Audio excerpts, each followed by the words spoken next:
What up, what up, what up, what up, what up, what up, what up, what up, what up? What's going on, everybody? What's good out there in America? It is Broad and Dawn again. It's your boys, Brooklyn, Beards, and Ball. We are in the building and we're ready to set it off, man. And I'm not in the best of feelings right now, but it is what it is. What's good with you, D, man? Oh man, it's a wonderful day. It's I a mean, wonderful day. Monday, it's a wonderful winning Monday. Yeah, yeah, and it is. And it is. I will say this. Yeah. I do appreciate that, you are man enough to come to the show after what happened yesterday. You didn't duck from it. You didn't ask for, someone to sub for you, and I appreciate that. I mean, Yeah, because hey, yeah. that's what it's all about, That's what it's all about, man. That's what it's all about. You know what I'm saying? But whether I was here or not, I need y'all to make sure that y'all subscribe and click and share and comment on this Please. show right here. Please, we need your support on this, all right? We talk about everything from sports, the culture. We get it in, we keep it 100 here. So please, I need y'all to subscribe, follow, tag, share, comment, do it all right? Make sure you hit that notification button so every time we pop on, y'all know what's good with our reels, our shorts, everything that this show is offering. You will be the first one to be notified about it, for real. So I didn't call out sick, but I am here. So let's get it on, sir. I appreciate it. Let's get into it.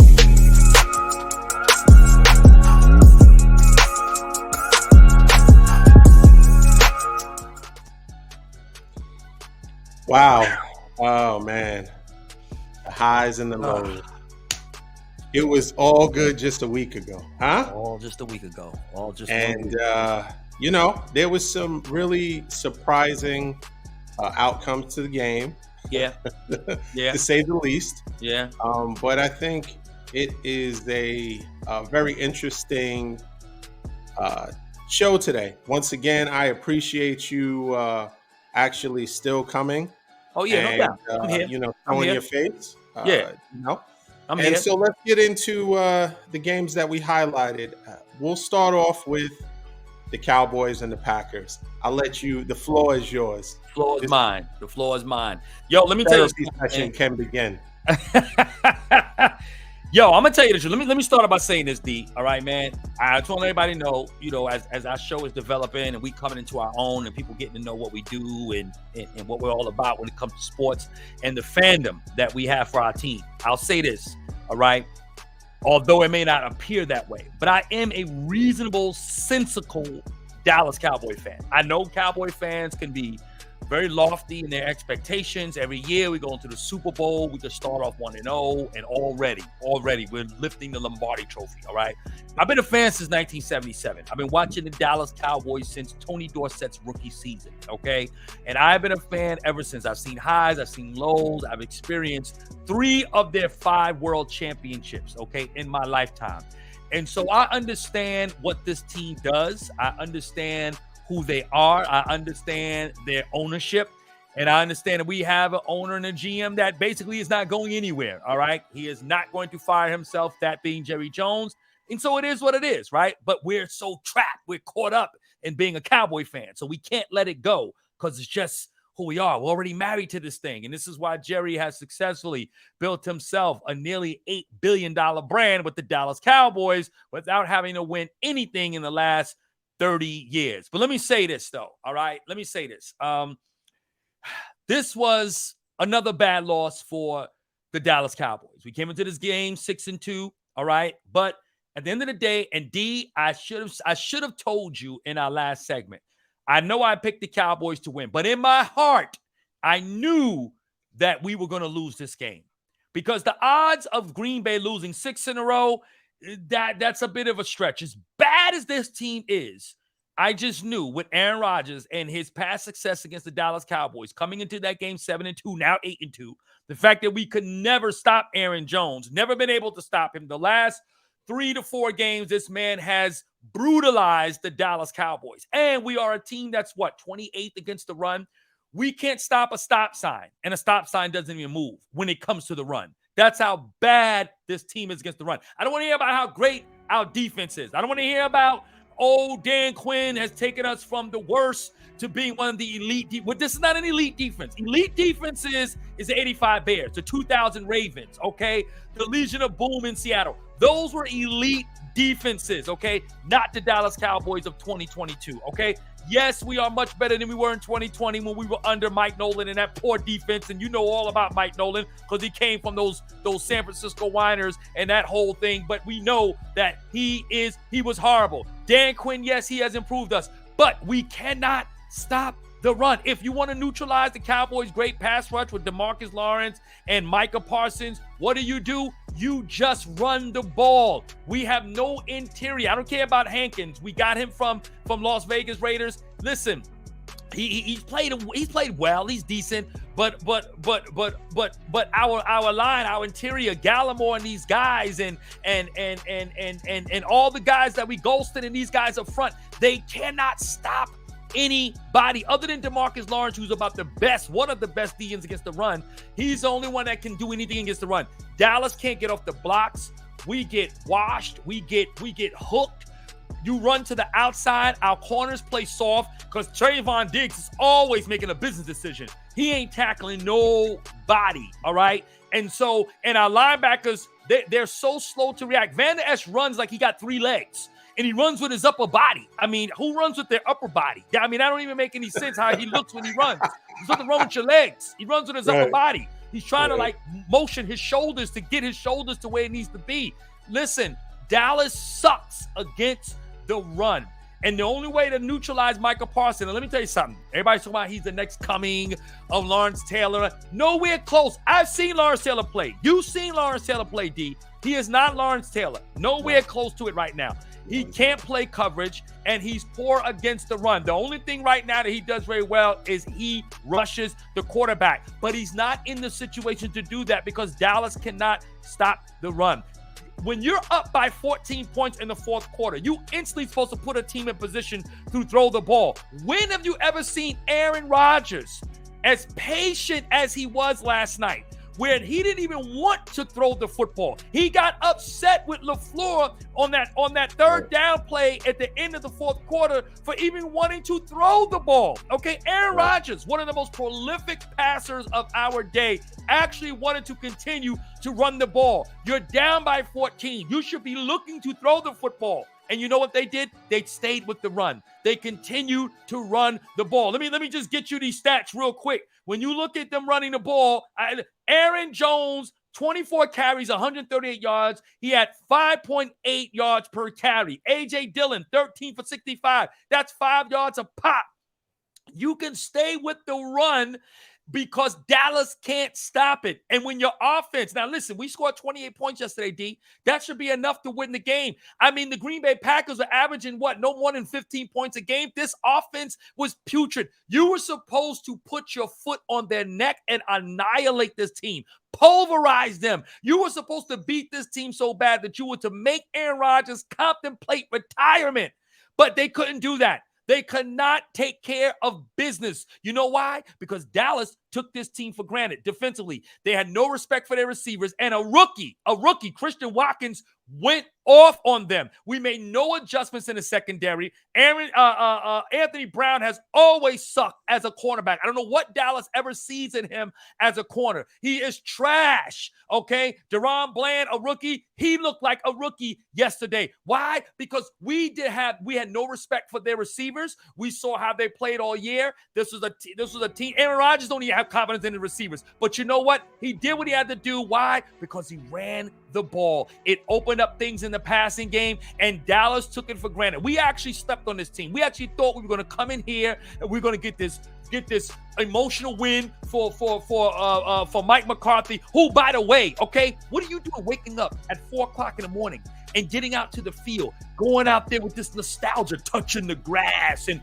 remembering the good old days, looking around and remembering where we used to be, the old landmark, and just staring at into the sky and remembering what was. They said he went to get Starbucks like 3 times to go and to walk around the stadium at 9 o'clock in the morning. Why? You're supposed to be on a mission to win this game, not sitting back. He goes back to his old house. He's shooting basketball. He's reminiscing, going to visit old people and friends. No, you are there to win a football game. You do that after the fact, okay? Now, let me just say this real quick, and I'm going to throw this back to you, D, because I'm sure you got a lot to say about this game. I'm not disappointed in the 4th and 4 call. You go for it right there. You can't kick into the wind like that. Maher has been kicking great. He's having a Pro Bowl season, in fact, okay? He's been money, but you can't kick in the wind like that. You even see Crosby, who was a very good kicker. He came up short on one of the field goals, and even one of the extra point attempts was kind of shaky. So he did the right thing in going for it on 4th and 4. But I don't like the call. If you knew since 2nd down you were going to go for the 4th down when it was 3rd and 3, you should have ran the ball. You had them on their heels with the draw plays. Now, mind you, we had stupid penalties like we always do because the Cowboys are always undisciplined. We have not been a disciplined team since Jimmy Johnson had the reins, okay? McGovern gets a bad one. And then Jalen Tolbert, a rookie. Why are you offsides as a wide receiver? When have you seen a wide receiver offsides? You are consulting with the line judge when you line up to know if you are behind the ball. How are you lined up in the end zone? How do you get in the end zone? That makes no sense to me. How are you in the neutral zone as a wide receiver? That's like the center being offsides. You got the ball in your hand. How can you be offsides? How can you do anything like that? That is straight stupidity. You are a rookie. He is a healthy scratch every game. Now you want to put him in overtime? You want to have him in a formation at overtime? That makes no sense. It killed us. And so 3rd and 3, you could have easily read. Look, Pollard had a good game. He had 115 yards. He had a TD. I hope he did some goodness for your fantasy team yesterday. He rushed for 5. He was over 5 yards to carry yesterday. He ran the ball pretty effectively. You had the game. Davis even had a couple of big runs in the draw. So if you knew from 2nd down that you were going for it on 4th down, you should have ran on 3rd and 3. They got away because Jai Alexander definitely hit CeeDee Lamb before the ball got there. They got away with the pass. That wasn't. Let's not make it like that was the play that lost you the game. It wasn't. I let you go on and on and on. I preference this by letting you know I am a same Cowboy fan. I'm not going to blame. I'm not here to blame the refs. I'm not going to blame the refs. But they did get away with one. If the shoe was on the other foot and that was the same circumstances, all things being equal, they wouldn't have gotten that call in Dallas. So it might have been some more cooking. But I mean, the ref. Probably not. They want to get home safely. So the ref is not going to make that pivotal call to change, swing the game one way or the other. I totally agree. No, I totally agree. I totally agree. But and then when you go to 4th down, though, Dak's got to be able to break that. Like, in other words, you got to break that tackle. You can't get caught and trapped there, and then you got to throw a desperation pass to Tony Pollard that sails over his head. Like, look, you could even again on 3rd down, you could have done a quarterback draw. You could have done something. Dak has got to break that right then and there. To get caught up in there like that's not good. Okay, and look, Dak is not elite. He had 2 bad interceptions yesterday, which I don't blame him for. That was one on CD and one on Schultz. It was the first one was bad. I don't understand what the route they ran. He had 2 guys in the same spot, which made no sense at all. Listen, this was a bad loss. Then you got next week in Minnesota, okay? Which I'm going to pick the Vikings to win that game. As a fan, I want Dallas to win, but I don't think we're going to win that game. And then you got Dalvin Cook. We can't stop the run, D. And then you got Saquon Barkley coming in for Thanksgiving. We can't stop the run, D. We can't. And then you got the Eagles coming up. We can't stop the run, D. We can't stop the run.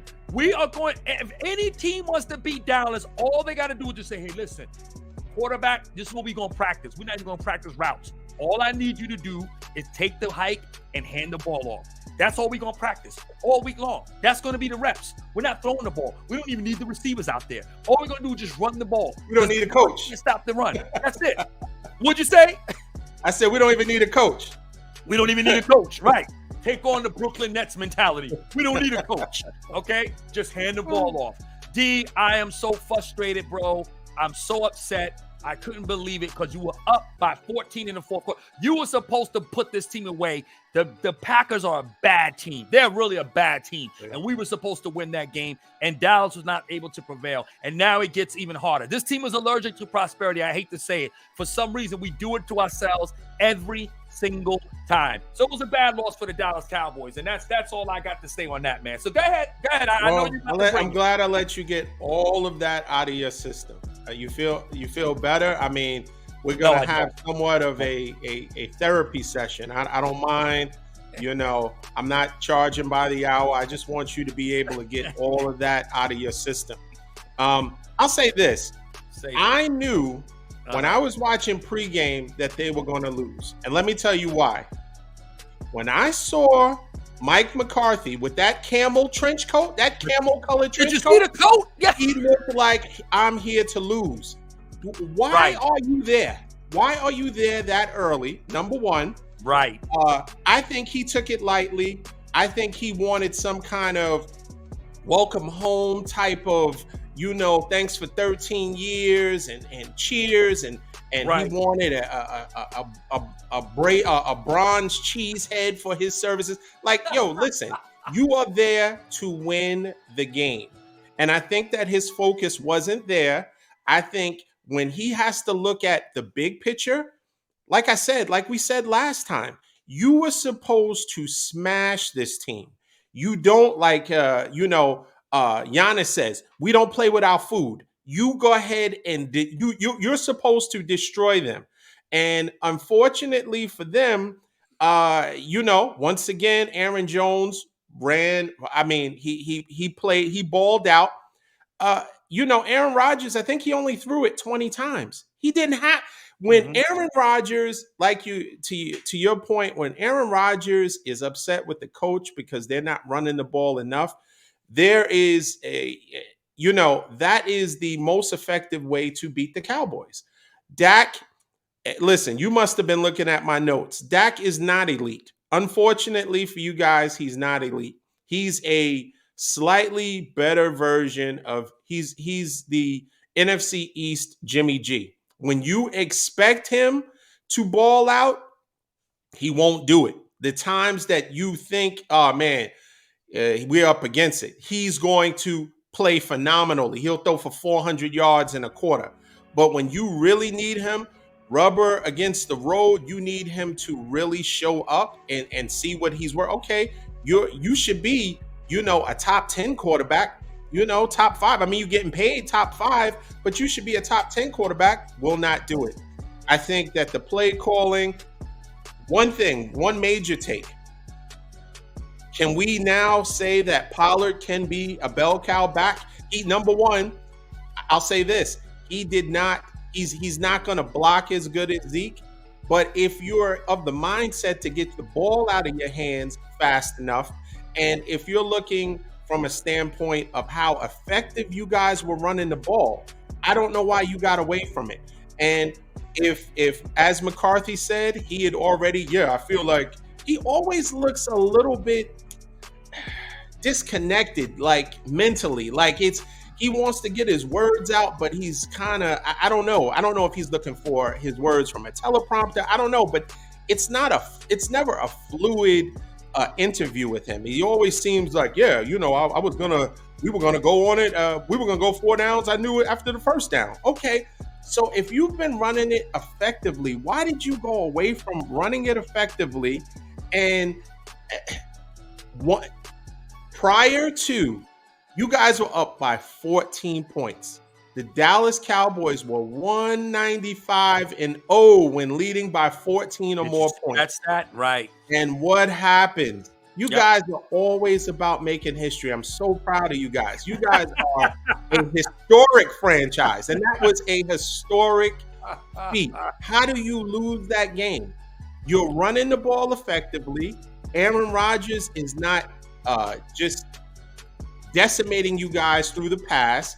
You're somewhat neutralizing his effectiveness. Right. He did just enough. But you guys played cover 1 14 out of 16 plays. Yeah. And he just ate you guys up. Now, Watson dropped passes in the beginning.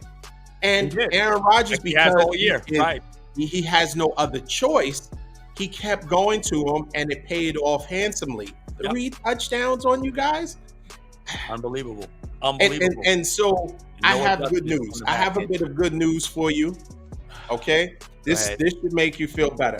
You guys, indeed, I'm speaking it over you and your team. You guys will beat the Vikings. Right? You think so? You think will so? beat the Vikings. You will beat the Vikings, right? So. Because this is a game that, once again, when we play, there are certain teams, I think that they have the mental edge over, Dak has the mental edge over Kirk Cousins. So it's just like anything else. Like, we have the mental edge over the Rams. And, Jimmy G can always beat the Rams. He could have just thrown 4 picks the game prior, but when we play the Rams, he has their number. I think it's the same way. So I think you guys will beat it. And I will go a step further. They're going to make sure that the Cowboys are in it. The NFL is in the business of having all of their fan bases in it until the bitter end. Yeah. So be encouraged. Take these words. Take these words of encouragement. I think, and I've been feeling this all day, I think Washington might pull an upset tonight. Well, and so if Washington pulls an upset, you handle the Vikings, you're very much right back into it. So I think that we should also work towards the play calling. I will look at this. Tony Pollard, this is a positive thing. You don't have to rush Zeke back. Tony Pollard is definitely, he rushed the ball. He had 22 rushes. That was another record. The other thing that you can look at that's positive is give Zeke the time back that he needs to get totally healthy, because we're going to need both of them down the stretch. Yeah. And I had predicted, I was hoping that Tony Pollard had, 125 and 2 touchdowns. He wound up having 115 or 118, so he came really close. I could appreciate him because he's on my fantasy team, so he did what he needed to do. Yep. But ultimately, it was a very bad win. When it's so tough to win games, you have to beat the teams that you're supposed to beat. You got to. And at this particular point, they're so. I mean, it's just such a weak team comparing to what Dallas, you would think Dallas has. You should have really handled that, because there is much, as you said, there is much tougher competition down the line. And God forbid, if you don't win, obviously it's likely that you won't win the division. But if you don't win the division and now you have to go on the road, and let's just say maybe say you're a wild card team, because it's a good chance that 3 of you will come out of the same NFC East. If you got to go on the road and come to Santa Clara, you guys are going to get run through. So you guys are going to have to address. Well, I mean, now, we last time we were in Santa Clara, we did win, but that was a regular season game. Y'all weren't the 49ers of what y'all are now. Kind of somewhat in the and y'all were decent, but y'all weren't the team y'all are now. But no, you're right. I mean, we would struggle if the season ended today. We would actually be playing the Seattle Seahawks, correct? In Seattle, which is a winnable game. I mean, the Hawks are playing good, we know, and their defense looks really good.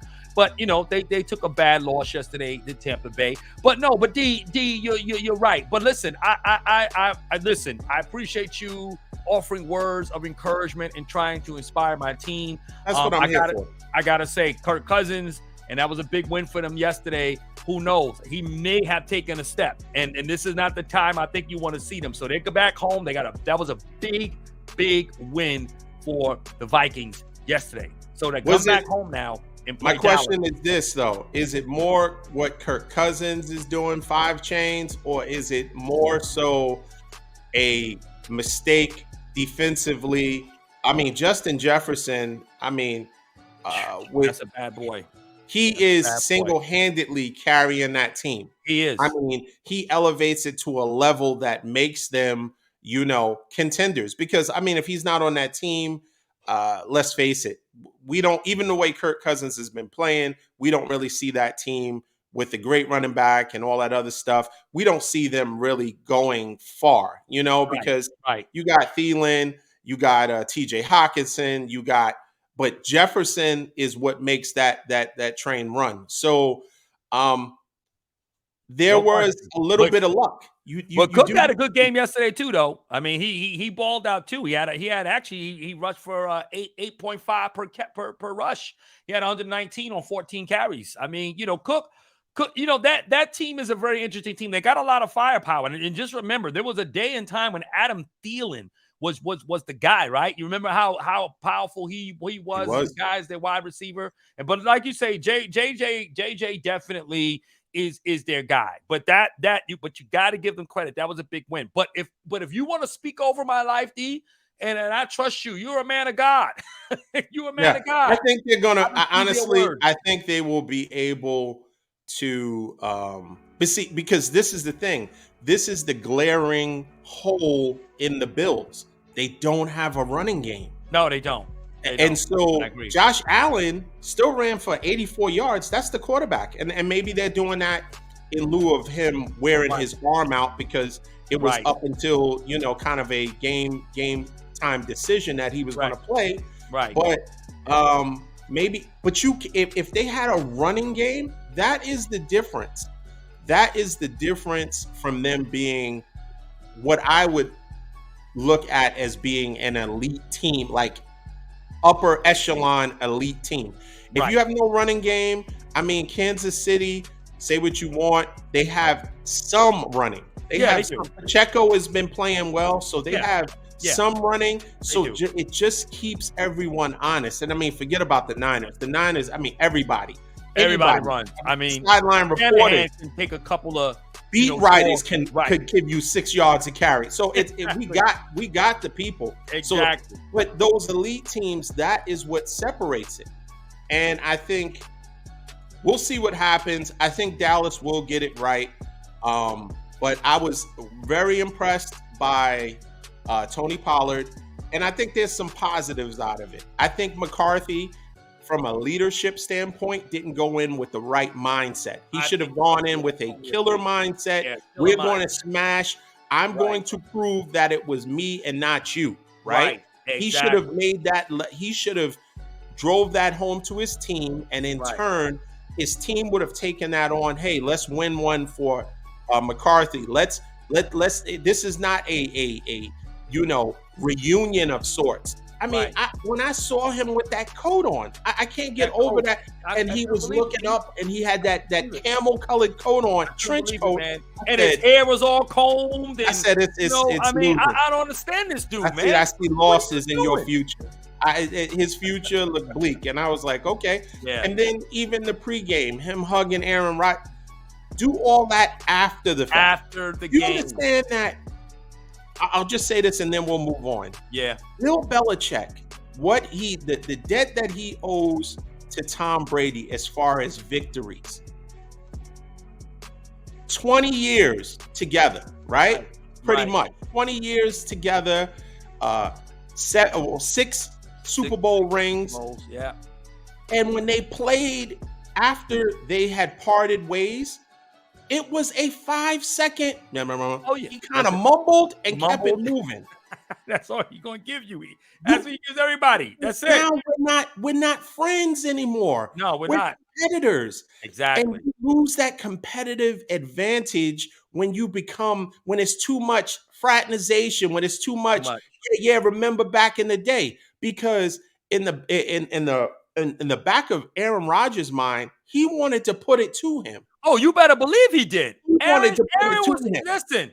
Aaron, So it definitely wasn't. wanted to They put it didn't to him. No approach that question. game the same way. Aaron will, whether he took hallucinogenic drugs prior to the game, he came to win. Yes, he did. And Yes, so he did. I think from that concept, they were bound to lose because McCarthy took him light.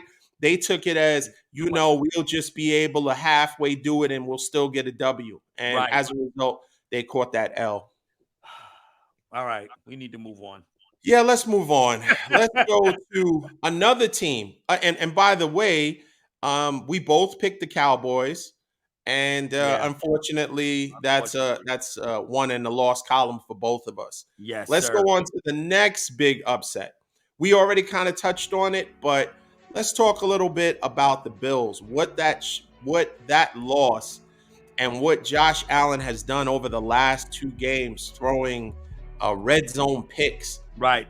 Is he trying to do too much? Is the coach putting too much on his shoulders as being the savior of the team?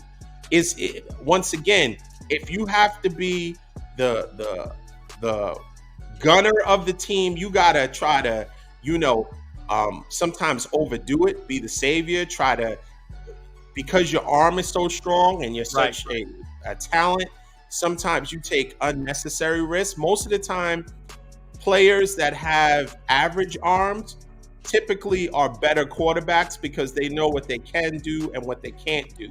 Right. The ones that are immensely gifted and talented with arm strength, sometimes they try to force it in too much. And I think I don't even understand what he was doing with those interceptions. It was, once bad. again, Yep. make the right decision, and sometimes his reasoning when it comes time, in crunch time, throw it away. But he'll try to zip it in into double coverage, and it's a bad situation. And I think that all stems from them having a lack of a running game. Because if you had a running game, I mean, they picked up Nyheim Hines.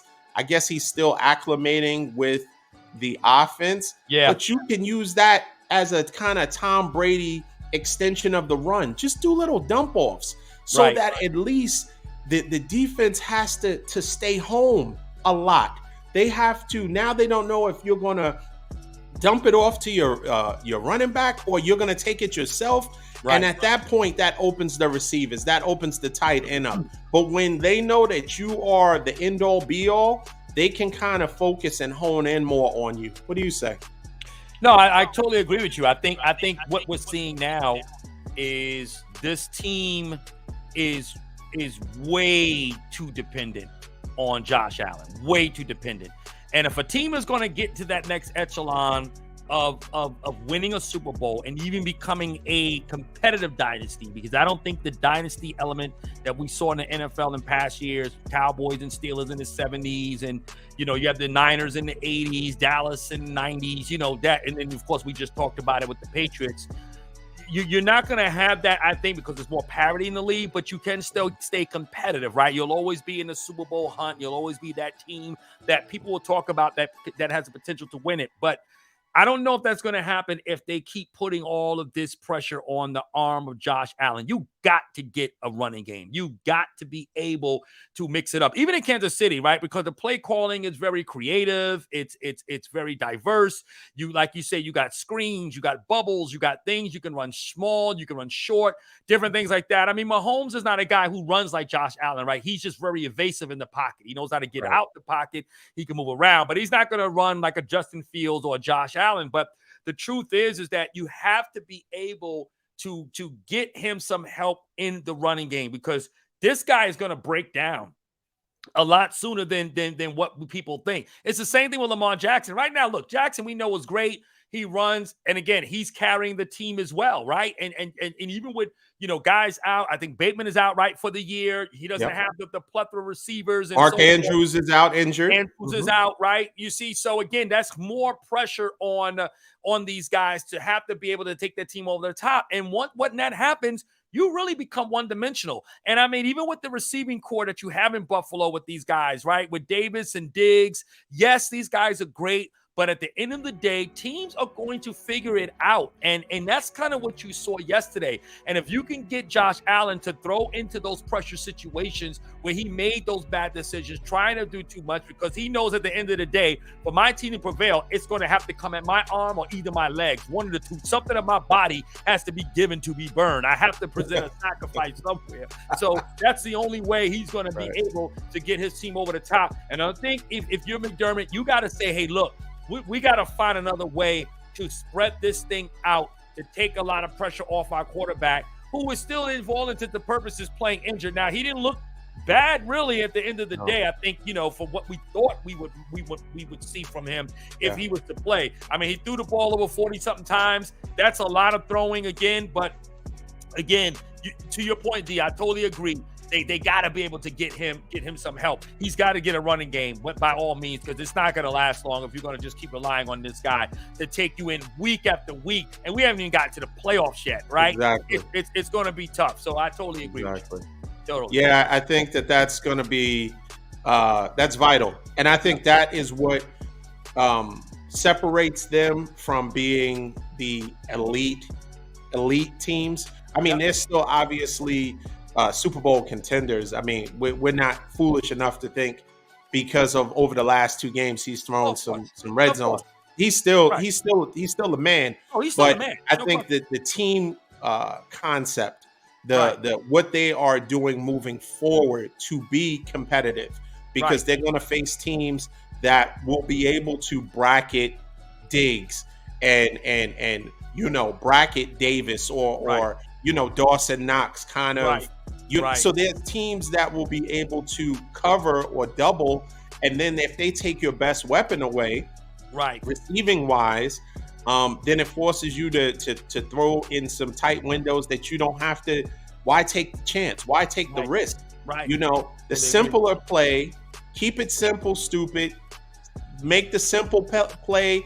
Keep the drive going. But I think when it's all on you, number one, like you said, why take those unnecessary hits? From a standpoint, because if you're their best running back, receiver, running back, passer, you can't be everything.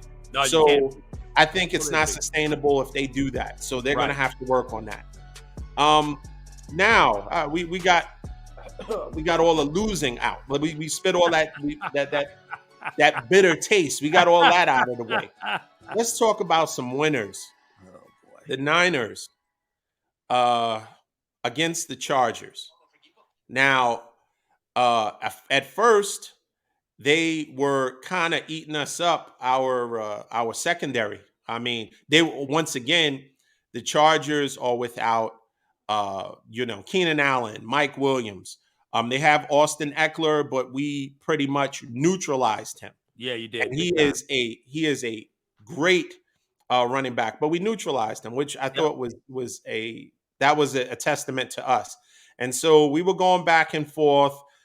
There was some ill-advised passes. Jimmy G was kind of, throwing the ball and leaving it up there potentially to get picked. But overall, with the dynamic of our running game, Elijah Mitchell came back. He ran more than CMC.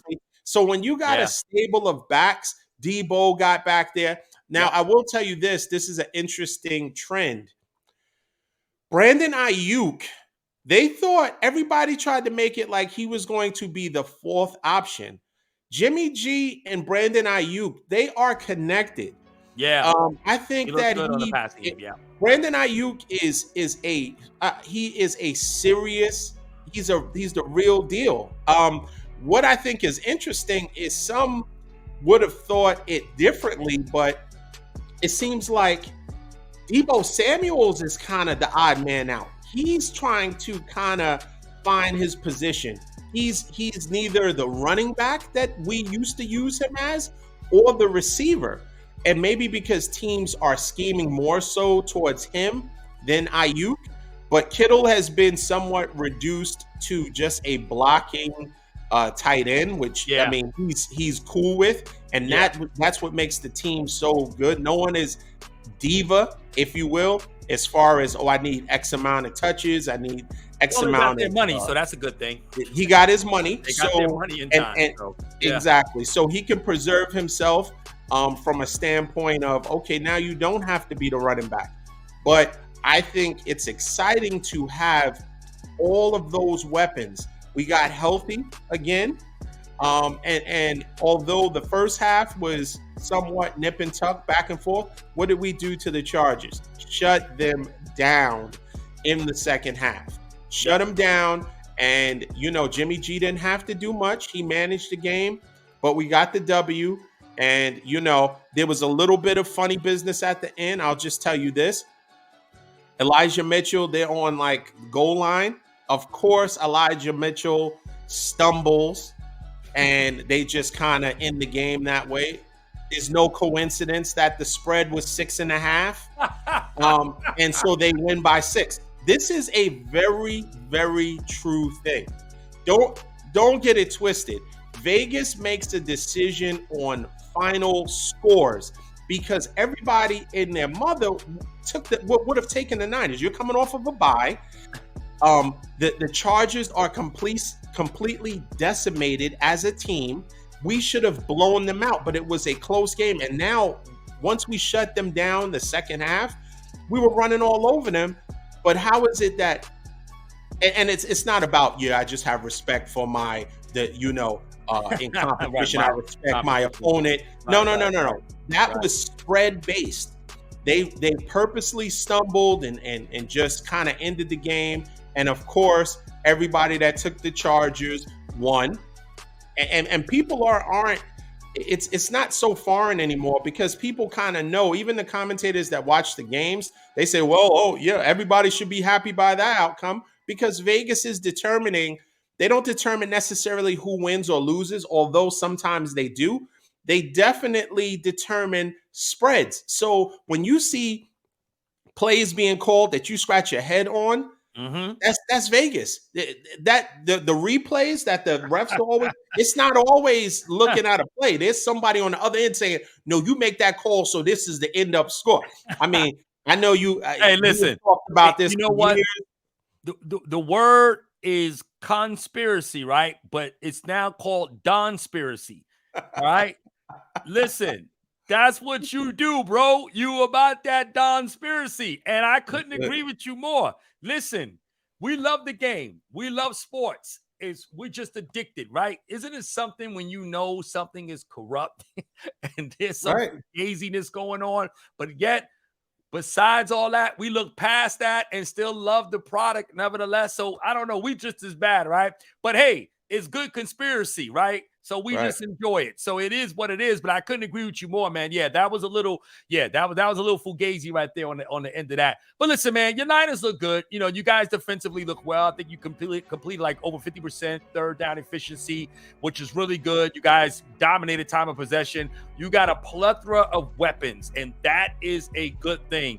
And I'm telling you now, man, if this could be a year that Jimmy G could just not make a mistake in the most crucial time of a game, the 49ers could actually at least get to the NFC Championship and maybe even get into the Super Bowl. Honestly, I'll be honest. You guys really do look well. I mean, and with Debo not really getting the level of touches because now you got CMC there, right? And so, and you just don't know who to scheme for.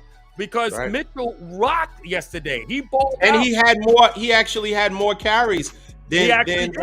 So it's like pick your poison. Realistically, real talk. Pick your poison. Yeah, you're right. No, I totally agree. So it's very difficult for defenses to scheme. And look, let's just put it all in perspective, right? The Chargers, look, they're 5-4. They're still over 500, nevertheless, right? And they're in a bad division. But you don't have your star receivers, right? You got two of the best receivers in the game that are down, and they still find a way to stay competitive, and they still find a way to win. When this team gets healthy again, it's going to be something to see. But again, you neutralize the run, which again has a lot to do with the fact they don't have any receivers to throw to. So it was kind of easy for the 49ers to kind of clamp in on their running game and really neutralize them all the while. But again, the Niners look good. It was a good win for you guys. Scrappy. It's not always pretty, but we got to see what it's going to look. Who you guys got next week? Next week we have. I didn't get a chance to look at the schedule, but yeah. Let me look. Let me check out real quick. I totally forgot to say. I think. Oh, you guys got the Cardinals. Is it the Cardinals? No. Oh yeah, Mexico City. Yeah. Well, that should be a good get. You guys. Am I looking at the right schedule? I think I'm looking at the right schedule. Yeah, it's Mexico City. We're in Mexico City. Zach Ertz is hurt. D Hop is going to be D Hop. I don't know if Kyler is going to be back, but I think if I heard it correctly, D Hop got 19 targets, something crazy. Like, I mean, that's that's Arizona's version of Cooper Kupp. It's like, Right. although Rondell Moore, he caught some really good passes too. So they do have two good receivers. AJ Green's done. Hollywood Brown, I don't think they're going to come back. I mean, why risk it? You just paid him. Right. And, Exactly. if your team's not going to really make any noise playoff wise, why rush him back? So, yeah, it should be a decent game. I tell you what, you guys got to really, as I'm looking at your schedule here, right? So you got the Cardinals, you should win that. You got the Saints, you should win that. Miami will be tough. Okay. That's going to be more and more. You know, I mean, we're going to that game, so that's going to be very exciting. Game. But that is going to be, I mean, because Miami's defense look good. Miami looks dangerous, man. Can somebody put some? Tua is not that evasive. Can somebody get to Tua, or is it just? It's the scheming, man. Those receivers get separation. So it's like, and we talk about Tyreek Hill and Waddle, but these guys, these other guys, right? What is it? Gesicki? Gesicki. Yeah, Mike Gesicki. Right? Mike Gesicki. Listen, these guys get open and they scheme so quick to get the quick releases for Tua. So it's really hard. It's really hard to get to him. And then they also got a really good running game as well. So play action. So listen, that's going to be a good game. Then you got the Bucs after that, which could go either way, but I still like your chances against the Bucs. We'll just see what kind of momentum they'll have by that time. And then you got the Seahawks, and then you got the Commanders, you got Vegas, and then you got the Cardinals again. So you should be able to come out looking pretty good, with the rest of your schedule there. So between Miami, we should at least be able to win 5 or 6 of those games. I would say that too. You definitely should beat 5 or 6 of the last 8. We should be able to win. Absolutely, I totally agree with that. And then that should put us, 11 wins. We should be. We should win the division. I agree. I mean, we're gonna have to, because the NFC East has made it difficult on everybody. So from our standpoint, we really need to win the division in order to, make the playoffs. Well, right. But the question is, do any of those NFC East teams who don't win the division, do they want to come out and face us? I think not. I think we do. Listen, I honestly think we want to come back. We want to get another crack at y'all. I think we do. I mean, I'll be honest. I don't know if we're looking like what we did yesterday. No. But honestly, I do think. I think this. I'll say this, and I know we'll move on. I'll say this. Dallas's loss, I think, humbled them to a degree where I think they're going to have to really get refocused. And I think, even Mike McCarthy tried to say it in this post game, when we just laughed about him coming out there with the trench coat and he's like, look, I'm all, I forget the word he used, but I'm all humbled out, or something he said about the whole trip and coming back to Green Bay. You know why? Because you got smacked in your face, and the Cowboys again took this team for granted. So I think now going forward, they're going to be focused. And you know what? I think we will be. I still don't think the Giants are real. And I think that's why yesterday I'm going to tell you why I was really angry about our loss, because I needed the Vikings to lose that game yesterday, and they ended up winning. The Giants should have lost to Houston, but they ended up winning that game. But I don't think the Giants are real. I don't think, I still think we could possibly win this division, but I don't think we will. The Eagles still really look good, but I think we can come out there to San Fran and do a little something. I think we can. You know what I'm saying? I think we could. We can do that. Shoot, I might have to fly back out there again. You know what I'm trying to say? That would be nice. That would be lovely. Our division winners, we be in San Fran. I'll be back out there again. You know what I'm saying? And so yeah. You know what else is also going to be interesting with the Miami Niners game? It's the fact that they're cut from the same cloth. So their head coach and our head coach. Yeah. That's going to be interesting, because those run schemes, we don't know if it was whose idea it really was, because he has worked with the organization for so long, and he knows all of the creativeness that they have with Debo. Yep. they're now using those same. So I mean, they have Mostert. They just Yeah, got Mostert, Jeff yeah. Wilson. So That's true. Those are your they're boys. Those plucking are your from boys. our team, pivotal pieces that already know the scheme. So Yep. the comfort level of them coming to that offense is just, it's going to be interesting. It's going to be real interesting. It's going to be real interesting what we can do. But you know what? That's going to be an exciting game. Well, I'm At glad we're first, going to when be there. Tua We're got going to be there hurt, for that. We're going to be there for that. yeah, when Tua got hurt, I was like, oh man, I don't want to see, I don't want to. I Yeah. don't want to see Teddy Pendergrass. No, Yeah. I don't want to see him with the gloves on. But look, he's they went through their back and forth, kind of quarterback Yeah, carousel, they and did. They now did. Tua seems to be Yeah, moving and yeah, yeah. grooving. He's good. But He's healthy again, so it's a I'm blessing. just Yeah. he's not fast, so I'm wondering. I know the release is amazing, but how is he not getting sacked? It's going to be interesting, and by then we should be even more healthy, and we're Yeah. gonna have Yeah, to you're going to have really some pieces back put defensively. it to him. Yeah. We're gonna have Yeah. to put it to him, put some intense pressure. But let's go through. Where are we? We got. Let's quickly talk about the Eagles and Commanders. I think the Commanders may upset the Eagles.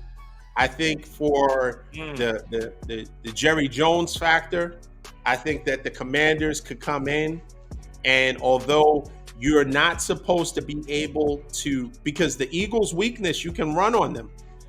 Yeah, you can. Yes. You can't really pass on them because they have their corners are really, really good.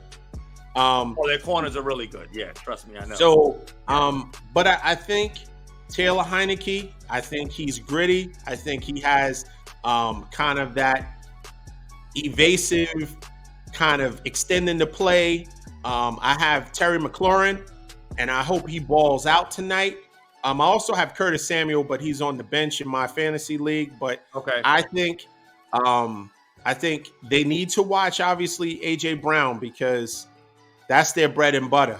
Devontae Smith to a lesser degree, but AJ Brown he has elevated Jalen Hurts to another level where now they're talking MVP. And I mean, with their record and the way Jalen Hurts has been playing, you can't really knock him for that. What do you say? No, I say the same thing, but I still think the Eagles will win this game.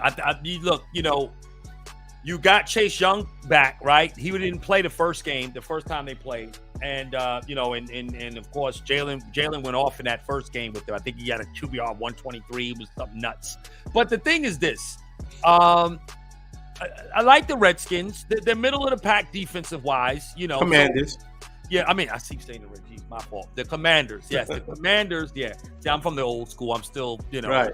Still right. But the Commanders, again, good team. You got Chase Young back. I'm not saying he's going to make a world of a difference, but obviously he can still create some kind of impact there. But right now the Eagles are, I hate to say this, man, the Philadelphia Feebles are playing good football right now. Okay.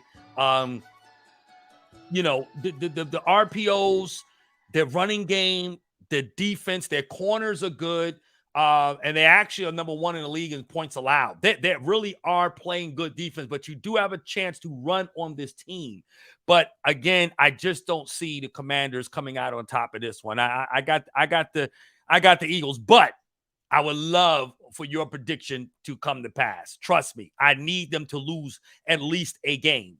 So then we, kind of shave that, because right now, being 3 games back, and we do have a game with them. So, that would help us out if they can falter. Look, there are some people saying that the Eagles are going to flutter, towards the end of the season. So, I'm hoping that we can see that, but we'll see. I don't know. And we've seen other teams that started off well, and what did hinder them. I mean, think about the Cardinals. Right. The Cardinals last couple of seasons have 7-0, and they started off, and then the back 9, they look terrible. The back half of the season, injuries. Because listen, the great equalizer is always an injury. Always. Yeah. If one of their star receivers gets hurt, let's just say the running back, Miles Sanders, someone it gets a little something, high ankle sprain. That's not obviously, ends them for the season, but 4 weeks, Right. that changes everything. That It that does. changes the whole dynamic of a team. Injuries is the great equalizer. So I don't think from a standpoint of what the NFL wants, they don't want any team to, they want Oh, all of their teams and they want all of their fan bases totally engaged for as long as possible I until agree. they're mathematically eliminated.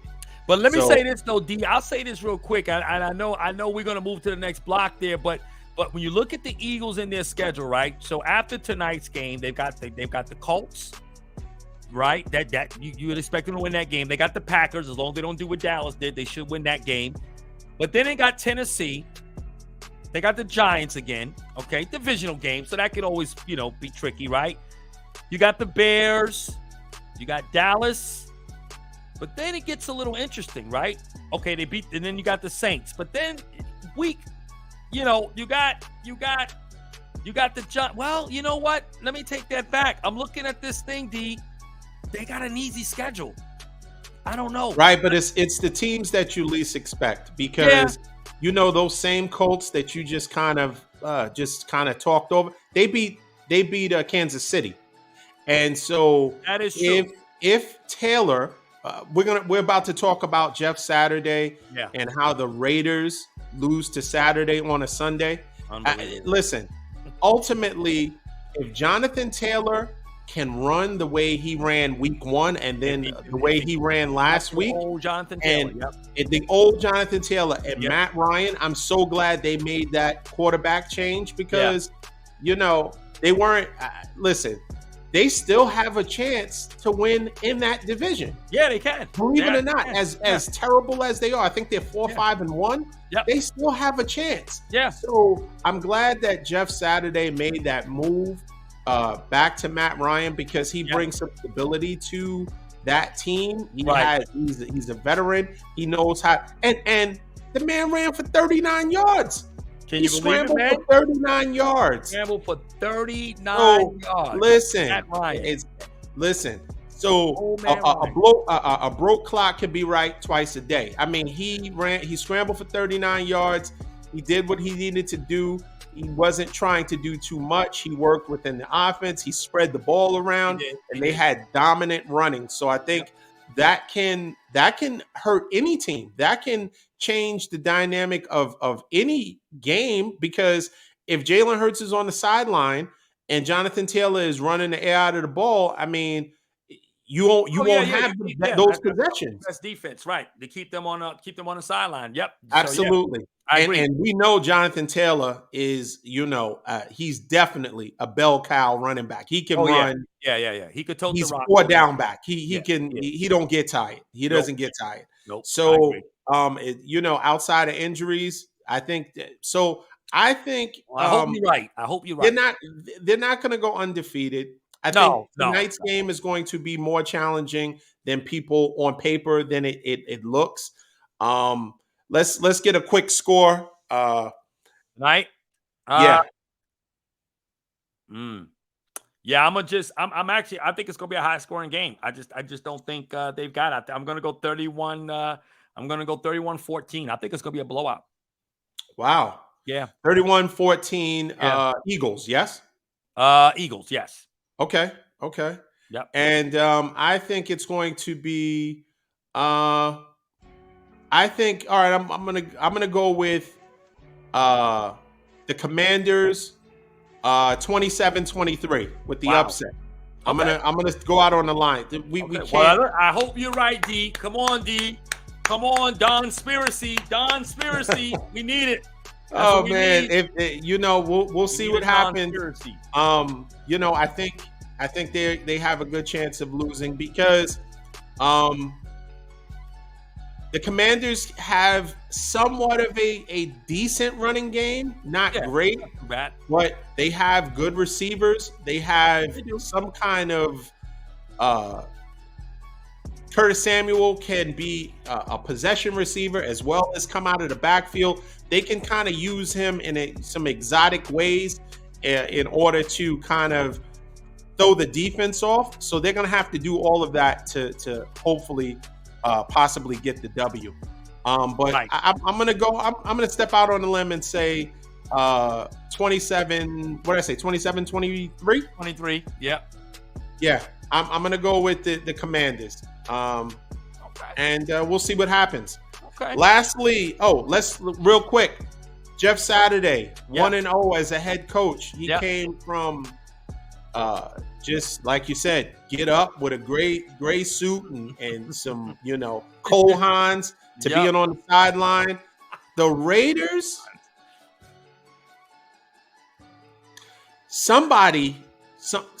listen. Well, Mark Davis came out today and instilled confidence in his coach. He said he thinks he's doing a good job. So I guess So that confidence in the coach means a change at the quarterback position. And when you start crying at press conferences, did you see that? Listen, man. Yeah, it's bad. You started crying at a press conference and saying what people got to do to their bodies to play, and I'm pissed and all of that. Listen, there will be a quarterback change. I think if he's unless he is not being honest about how he views the coach, the owner, right. Then what else changed? You're tethered to Devontae, right? And he's not the problem. Josh Jacobs has been running like Barry Sanders. So who is it? The common denominator is, the quarterback. And he may have to go. I mean, he's a good quarterback. Carr is good, but he has a ceiling that won't get you to the level that you want. Like he's just a guy, he's all right, but he's not elite. He's the AFC West version of Dak. He's just all right. I agree with you there. But you know what? I'll say this, and if we think about, because you brought this up earlier about elite quarterbacks, right? And I think what in my mind, I separate elite versus a franchise quarterback, right? We got franchise quarterbacks in the league, but not elite, right? And in all fairness to Derek Carr, like Dak Prescott, and I would even, you could look at him, you could look at, I would even go as far. Well, let me see. I'll be honest with you, man. I don't know if we've got a lot of elite quarterbacks anymore, right? I mean, Brady's on his way out the door, right? So we really can't count him because for all intents and purposes, we know this is his last year. So when you think about elite quarterbacks, who else do you have, right? Outside of maybe you could say Aaron Rodgers is an elite quarterback, which he is. I will say he is. He's had enough success. He doesn't have all the Super Bowl rings that Brady acquired, who set the bar really high, right? But I don't know if that's ever going to be attainable, right? But when you think about it, Josh Allen is a franchise quarterback. I think Mahomes is elite status. I think he needs to win maybe another Super Bowl to kind of get there. But then outside of that, I think really in the league today, we got a lot of Jags. And you're right. D. Carr is a Jag. Dak is a Jag. Jalen Hurts is a Jag. Kirk Cousins, he's a Jag. A lot of these guys they're just Jimmy Jags. G. Jag. Jimmy G. He's a Jag. That's it. So I think when we look at that, these guys are just who they are. They're franchise quarterbacks. They're going to make franchise money. Like, Deshaun Watson, he's coming back soon. Another Jag, right? Really? No. Whoa. What? No. You think Deshaun Watson a Jag? No. I think he's a Jag. I'm going to tell you why. I disagree with that. I'm going to tell you why. I disagree. I'm going to tell you why. He's a good quarterback, lots of talent, right? But do you think this guy is going to win Super Bowls for his team? Do you think he's going to constantly have his team hovering around an AFC championship at least every year, every other year, like what Mahomes is doing with Kansas City to a degree? I think he will the way the team is constructed now, I think that they will be division winners most times. I think the NFC North is going to, AFC North is going to be on notice. When he comes back, and you have Nick Chubb, whether Kareem Hunt stays or goes, Right. you got Amari Cooper, No question. Peoples Jones, you got Njoku, who's now hurt, but when he comes back, I think, and you have a decent defense. Yeah, you do. Which court doesn't have that? Lamar Jackson doesn't have that, right? So Lamar Jackson is he's a great player, right? And you can say between his arm and his legs, he's more elite leg wise than he is arm wise, right? But he's a one trick pony, right? At the end of the day, it's Mark Andrews a bust, right? Right. They haven't surrounded him with receivers where he's going to be able to elevate, right? Right. Mark Andrews was out. He had Likely, right? Right. And Likely played well, scored a touchdown, right? Right. And while Mark Andrews was out. But if that injury to Mark Andrews is anything extended, no, they don't have a shot. Not at all. If you look at Jacoby Brissett, how he played with that team, and now Jacoby is a Jag. Oh, definitely a Jag. He's a Jag. No question. I will say this. The Browns are going to be serious. They're going to be a team to be reckoned with once he gets fully acclimated with the offense. I think starting Wednesday, he can actually practice with the team. Right. And it may not come to fruition this season, obviously, because it's a little late. Absolutely. But ultimately, a full off season with I think that they're I agree with you there. I think he's walking into a ready-made situation where he is the piece that they were missing, right? Because I can't disagree with you. Chubb, Hunt, the offensive line, they've got receivers now. They've always had a really good defense. We know what they can do on their line with Myles Garrett and the guys. Great tight end. Great tight end. You got a really good tight end. So I think I agree with you there. I just think when we talk about these guys, Watson, he's going to have to prove that, right? The expectations are set really high. To your point, because he's got everything that Lamar Jackson only wish he could have, right? So this guy is definitely going to have to be the guy that he's the missing piece, and he can take them over. But when we talk about elite means, in my mind, and I know this is subjective, and we can argue about that as far as what our criteria are, right? A lot of people got a different standard for what elite is.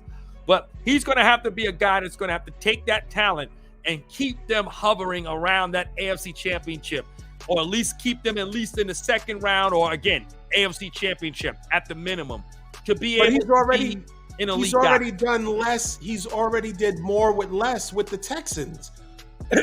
Let's not forget how he was balling out when the Texans had nobody.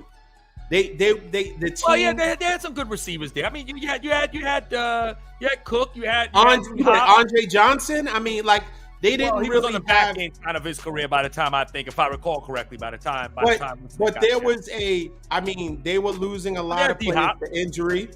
D-Hop, yes. Yeah. And so they had chemistry. And then when they traded D-Hop away, right, he still balled out that next year.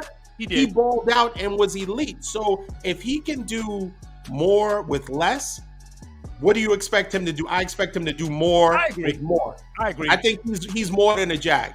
Well, I think talent-wise, he's definitely more than a Jag. I put it to you like this. You mentioned Brissett. Brissett is a nice stopgap guy, right? Like Bridgewater. They stopgap guys, like Fitzpatrick used to be. They can give you some games. They can kind of keep you competitive a little bit, right? But they're not going to be a franchise quarterback. Then you got franchise quarterbacks like your Dak, your Kurtz, your Carrs. Those guys are franchise quarterbacks. But then you have your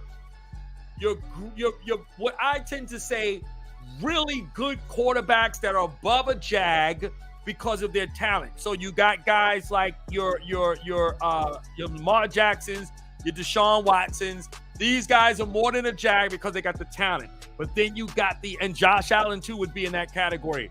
But then you got the elite. You got the guys that's going to, no matter what happens, their teams are going to be in that Super Bowl contention conversation. And I think that's what we got to see if Deshaun can take his team into that conversation to say, you know what? I think the Browns year in and year out can be that. And we see that's happening with KC with Mahomes right now. You know, he's lost his best receiver in Hill. And again, this team, it's hard not to imagine these guys back into at least another AFC championship. So I agree. We'll see. We'll see if time will tell. If time will tell. Deshaun is right now, he's above a Jag, but he's not elite in my mind. I just think he's a really good quarterback with immense talent, and we got to see if he can take his team into that Super Bowl contention conversation. Absolutely. Right. What we got next? We got the NBA really quick. Let's get into the NBA. Okay, we got it. All right. So we got the Nets. The Nets. We are on a road trip. Our West Coast. Yep. West Side. West Side. We played the Clippers. And we looked extremely well. Yeah, they don't have Kawhi, but overall, we still played really well. Never have Kawhi, but yeah. And held them to under 100 points, which is over the last couple of games, our defense has stepped up. I think y'all are ninth now in the league. Yeah, y'all are playing really good. Yeah. Tremendously. Yeah. So I was pretty excited about that. Yep. The only downer is, it was a back-to-back, but they played the Lakers, and you lose to the Lakers without LeBron. Anthony Davis had a phenomenal game. Yeah, he did. But I just didn't think that there was to me, it seemed like a lack of effort. If you're KD, once again, those are the games you got to win. And as a result, this beard may look this way that much longer, because when you don't crush teams that you're supposed to crush, correct. And for those that are just tuning in, I said I'm not going to shave until the Nets are over 500 and they're on the winning side. But when you let the Lakers beat you, now my only question is, and this is a quick point. Ben Simmons, knee soreness. Why is your knee sore? Why is your knee sore? Seth Curry, why are you sitting out? I have a major problem with role players resting. The stars can rest. The ones that the franchise is relying on them, if it's a back-to-back and you're just trying to preserve yourself. If you're trying to do that, cool. I'm okay with that. I'm okay if KD would have said, hey, I'm going to rest on the back-to-back. But your role players certainly should have been in there. So I don't understand why, Seth, why are you taking a break? I don't understand Ben Simmons' knee soreness. Listen, if you're laying it out all on the line and you're taking shots and you're dunking and blocking shots, then if it's an honest injury, it's an honest injury. But maintenance, this is too early. It's too early in the day. Never mind late in the day. It's too early in the day for you to be resting like that. Right. We need every game is going to count, because the East is actually very competitive. It's very competitive between the Cavaliers and the Bucks and the Heat, the Celtics, those teams that we already know. Yep. We're going to need all hands on deck. Last point. I look at it as the role players have to step up when, let's just say, the star, if they want to rest on a back-to-back, that gives you the opportunity to build more chemistry with those players. So down the line, all of that, you flow better because we have that chemistry. We've played together. We've been in the trenches. We've won games without our star player. But if you're sitting on the sideline, everybody's in Gucci loafers and everybody's sitting down, everybody got gold chains on, where does the team go? I mean, that's the only problem I have. Those guys shouldn't have rested. Play. We need you to play. What do you say? I know you're happy the Lakers won, but listen, that was the only highlight of my Sunday for the most part, right? I mean, we had some good church, and the Lakers won. I mean, I had to offset this dismal, disappointing Cowboy loss, but yeah, it was. Claxton got hurt there too, so that, like I said, AD just basically was playing against Smurfs and was able to kind of just have his way at that point. And back-to-backs are rough. Again, it always amazes me because I don't understand how today's players can't even do back-to-backs with all the technology and all the ways to rehab their bodies and replenish themselves. And it's the same place. There was no travel. They were in crypto back to back. They Exactly. played Right. the You Clippers, was in the the Lakers. same building. Right. That's why I don't give them a pass. That's Oh, why I was a gosh. little. Now, if you had to go from there to Portland, you had to go somewhere else. Right. Okay, but Right. in the same building, In the come same building. You on, had nowhere to go. The same hotel. You didn't have to go anywhere. you Nowhere have to at go all. nowhere. Nowhere at all. You could have just spent the night in that building and just stayed there. That was it. You know what I mean? But no, yeah, I Exactly. definitely agree. But listen, I like the Nets in the terms of I think Jacques Vaughn is doing a good job with them. I think, defensively, you guys definitely have improved drastically, in my opinion. I'd see more cohesion. KD is sharing the ball, trusting his teammates. And again, I only wish we had half of the shooters you guys got. You know what I'm saying? I think Royce O'Neal is good. You got Curry. Of course, you got Sumner. Mill. Huh? Sumner is Yeah, balling that out. guy too. Yeah, his afro looks dry though. He's got to do something with his hair though. He looks real dry. Is that the kid with the dry hair? Look, which kid is that? You said Sumner? No, Sumner. No. He has like a Who's the kid Caesar or something. Nah, Oh, he's okay. I'm thinking about somebody else. Okay, all right. Yeah. He got to work on his lineup or whatever. But listen, they following their leader. KD has had a haircut since 2011, so it is what it is. We're gonna, he's our leader, so we're gonna right. He's what we're gonna do as he does. Do as he does. See me Right. not cut my hair, then you don't cut. Right. If you see me and my hair's not cut, then you don't cut your hair. Don't cut your hair. Right. If I don't have a lineup, you should not have a lineup. Right. So, man. that's what they doing right there. But like I said, I think KD. Listen, you know what I think is happening here, and I don't know how it all will end out for them. Because again, I still think Milwaukee's the team in the East coming out. Boston still looks very good, of course. But I say this though, I think for KD personally, this is really teaching him how to really become a leader, right? Because again, I think he's had a cushy situation in Golden State, as we all know, right? And then I thought he was going to, I think in my mind, and this is just speculation, he was going to have another cushy situation in Brooklyn because you got Kyrie, one of the most talented, gifted box office players to ever play the game of basketball, right? And I think he just kind of thought that it was going to kind of be real simple. And of course, he knows what he was going to bring to the table. But now I think he's understanding, like, listen, there's a lot to go into being a champion. You understand the ascension that Jordan had to take overcoming the Detroit Pistons. You understand what the Lakers had to go through before Phil Jackson got there with Shaq and Kobe and getting knocked out by San Antonio year after year until they finally was able to get to that hump. He's understanding that, there's levels to this. And I think with KD, he's coming to a point to say, you know what? I know what I can do. And KD is balling, as we already know. Basketball has never been a problem for him. He's got 99 problems, but basketball is not one of them.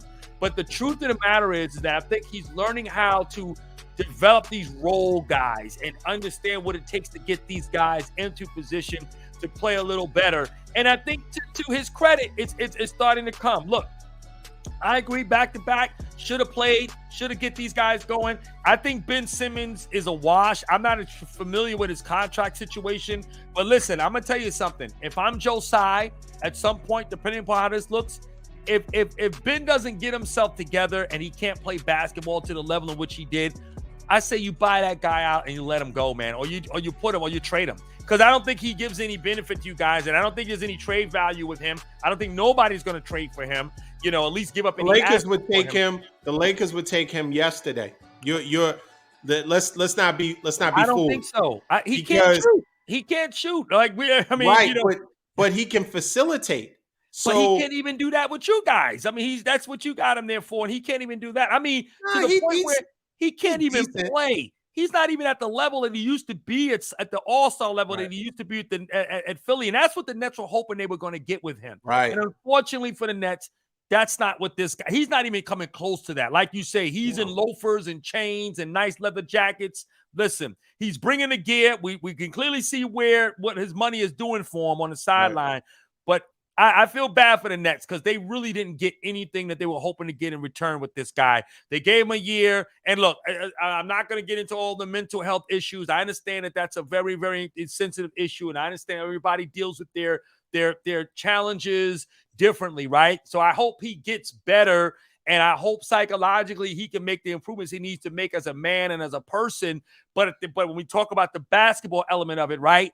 look, the Nets can, I mean, how much more can they do? If this guy doesn't, at least by the All-Star break, is able to be in some kind of rhythm, some type of place where he can play and not have these type of injuries that we don't even know where they're coming from, because it can't be basketball related, because he's not playing enough basketball to even have an injury. So the thing is that I think if you're the Nets, you might consider, look, I think we'll buy this guy out or keep it moving and find another way to move the guy and get some pieces in there that can help, because I think overall, you guys got a decent squad. And I have to say, the Nets look happier. And not to mention, you could possibly at some point in the near future, you get a Kyrie back. Well, I think it's going to be on a different level this year with his mentality and his approach to the game. I think he wants to just now play some basketball. At least that's my feeling.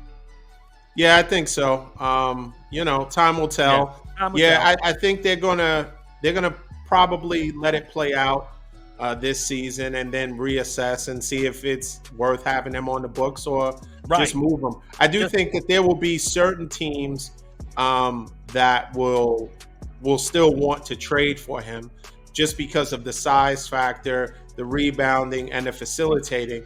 But those teams have to be, because and then you got his contract too. You got to think about, right? A team would have to take on that contract. So let me ask you this. I'm just throwing this out there. Sure. Do you think that Ben Simmons could replace Draymond Green on the Warriors? I think he absolutely could, because Draymond, over the last couple of years, his shooting, now the grit and the tone that he sets for his team, that can't be replaced.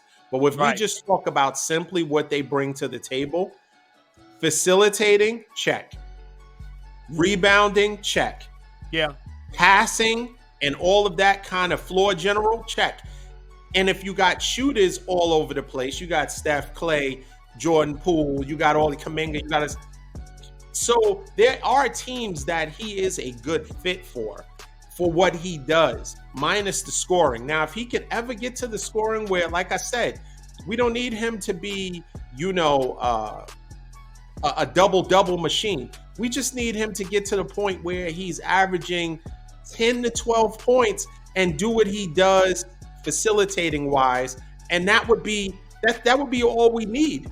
But that's the thing. I mean, if you go to your point with the Warriors, right? I mean, again, now I think this is Draymond's last year of his contract, right? So they're going to probably end up dumping him. And I think, if I'm not mistaken, I'm not familiar with Ben Simmons' contractual situation. But again, that's more money on the books, right? And Warriors already paying half of California's tax bill right now, right? I mean, they're out the roof.